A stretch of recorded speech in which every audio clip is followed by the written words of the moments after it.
Bismillahirrahmanirrahim. Assalamualaikum warahmatullahi wabarakatuh. Perkenalkan, saya Auliaan Syarifut Rahman. NIM 161152 2015. Kali ini saya akan mempresentasikan ujian tengah semester saya, yaitu mata kuliah data mining.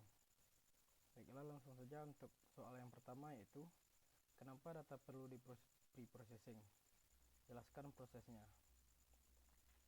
Sebelumnya, data preparation atau biasa juga kita sebut dengan data pre-processing adalah suatu proses atau langkah yang dilakukan untuk membuat data mentah menjadi data yang berkualitas, sehingga masukkan input yang baik untuk penggunaan kita di data mining nantinya. Kenapa kita memerlukan data pre-processing? Karena dalam data mentah masih terdapat data yang pertama, yaitu incomplete, atau data yang kekurangan nilai atribut atau hanya mengandung agregat data, yaitu seperti data yang hilang atau datanya kosong. Lalu kekurangan atribut tertentu atau atribut yang sesuai, dan hanya berisi data agregat. Contohnya seperti yang depan, address, itu datanya kosong atau tidak ada data di dalam variabel tersebut. Lalu noisy, yaitu data yang masih mengandung error dan outliersnya. Itu seperti data yang mengandung kesalahan, seperti data yang salah tulis atau bagaimana. Lalu mengandung data yang outliernya itu tidak cocok dengan data tersebut. Contohnya seperti salary, itu nilainya -10. Untuk ini adalah satu kesalahan dikarenakan salary itu tidak mungkin bernilai minus. Lalu selanjutnya itu inconsistent, yaitu data yang mengandung diskrepansi atau dalam kode dan nama atau singkatannya datanya tidak konsisten, yaitu mengandung perbedaan dalam penamaannya dan segalanya. Seperti contoh, untuk dulu ratingnya itu 1, 2, dan 3. Sekarang untuk data tersebut kita pakai ABC, itu merupakan inconsistent. Baiklah, selanjutnya apa saja langkah-langkah dalam data preparation. Yang pertama itu data cleaning. Data cleaning itu tujuannya adalah untuk mengisi missing value, mengidentifikasi outliernya, menangani data noise, mengoreksi data yang tidak konsisten, dan menyelesaikan masalah redundansi data akibat integrasi data, yaitu seperti kita membersihkan data-data yang perlu kita bersihkan, itu dengan mengisi missing value-nya dan sebagainya. Lalu yang langkah selanjutnya yaitu data integration, yaitu satu langkah untuk menggabungkan data dari beberapa sumber. Contohnya kita menggunakan data dari database yang berbeda, maka dengan data integration ini kita perlu menyatukan data-data tersebut sehingga berada dalam satu skema, dan juga sehingga kita mudah untuk mengidentifikasi entity-nya dan mendeteksi kesalahan-kesalahan lainnya yang ketika dilakukan integrasi. Selanjutnya itu data transformation. Data transformation yaitu mengubah satu data supaya diperoleh data yang lebih berkualitas. Yang akan dilakukannya seperti menghilangkan noise, mengagregasi data, lalu generalisasi data, normalisasi data, dan pembentukan atribut. Ini berguna agar kita dapat lebih mudah untuk menampilkan data nantinya. Lalu selanjutnya itu data reduction. Data reduction itu langkah untuk mereduksi dimensi, atribut atau jumlah data. Yang akan dilakukan antara lain itu agregasi menjadi data cube, lalu reduksi dimensi, diskretisasi, dan kompresi data. Ini adalah untuk data yang kita gunakan itu tidak selalu kita gunakan semua data. Oleh karena itu kita perlu mereduksinya sehingga datanya akan lebih mudah diolah dan lebih akurat hasilnya. Lalu mungkin itu saja. Pre-processing itu merupakan tahap yang paling awal sebelum kita melakukan data mining. Ini merupakan langkah yang penting. Lalu untuk soal nomor 2, berdasarkan dari atribut-atribut nomor ini didapatkan data sebagai berikut. Yang pertama itu berapa min dan median dari data tersebut. Sebelumnya di sini saya menggunakan fitur Python sendiri, yaitu fitur library, mengimport library pandas dan juga numpy. Itu gunanya untuk saya mencoba untuk menjadikan data-data yang ada pada soal itu dapat eksekusi oleh Python sendiri, itu menggunakan metode describe. Untuk ini kita bisa lihat tampilannya di depan. Jumlah datanya ada 27, lalu rata-ratanya 29,96, dan ini merupakan fitur dari Python sendiri, yaitu describe, menggunakan metode describe. Lalu saya kembali ke soal. Itu untuk soal yang pertama, berapa min dan median dari data tersebut.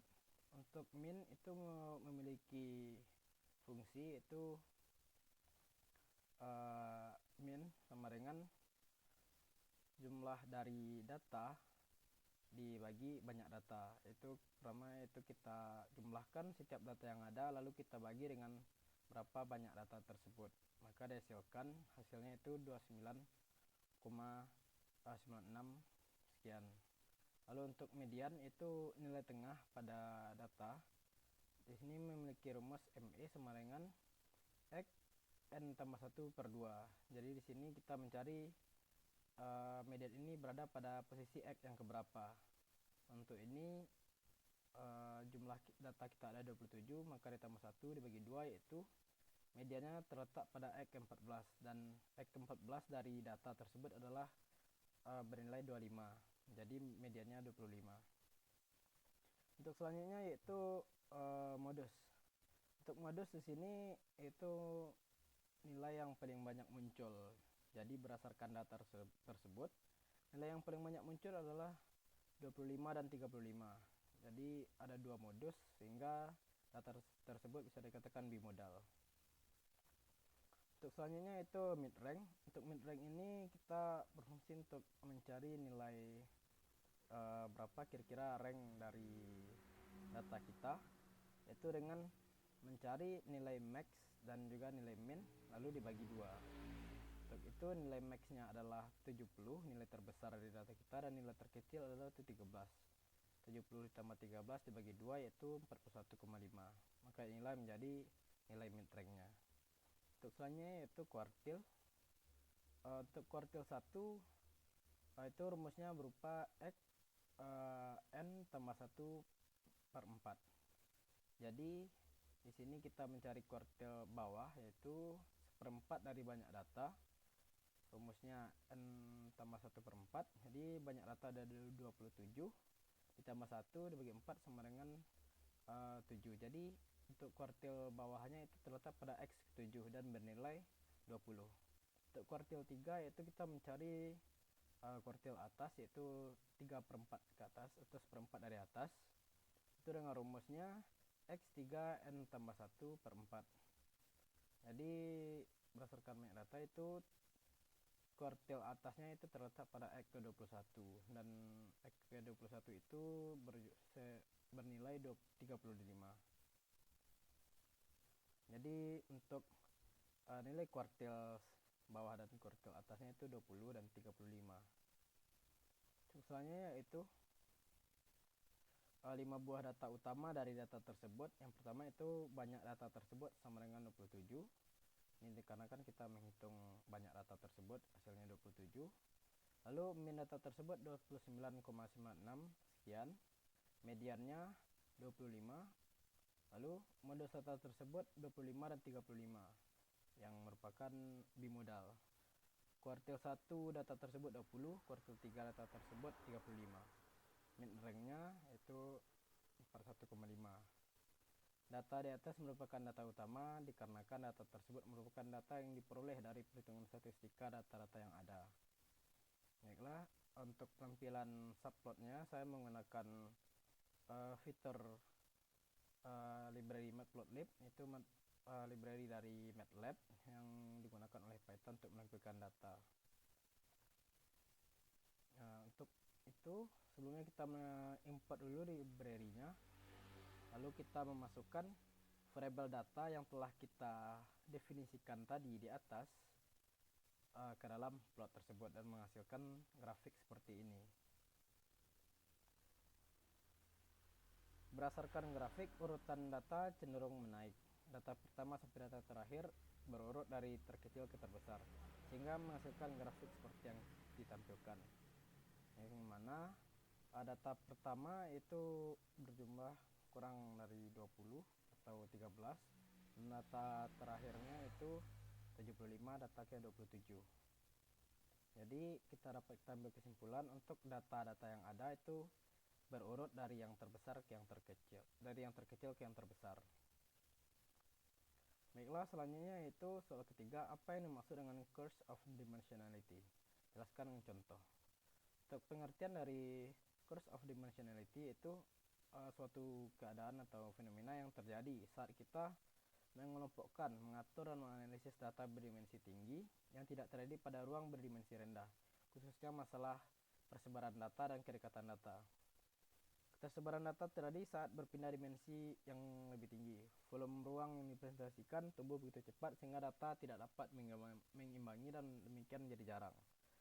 Masalah ketersebaran adalah masalah utama bisapun yang tujuannya memiliki signifikansi statistik, karena ruang data yang terlihat di atas bergerak dari satu dimensi ke dimensi lainnya, terakhir ke 3 dimensi. Data yang diberikan semakin sedikit mengisi ruang data. Untuk mempertahankan representasi ruang yang akurat, data untuk analisis tumbuh secara eksponensial. Masalah yang kedua itu muncul terkait dengan pengurutan dan pengklasifikasian data. Dalam ruang berdimensi rendah, data mungkin tampak sangat mirip, sehingga tampak dengan mudah.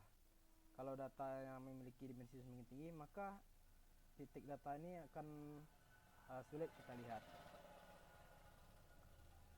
Contohnya seperti ini.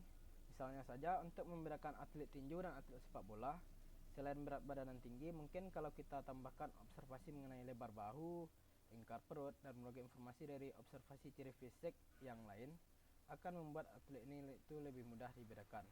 Pendapat itu benar, namun jika pada umumnya itu penambahan atribut pada suatu data akan membuat proses klasifikasi menjadi lebih mudah.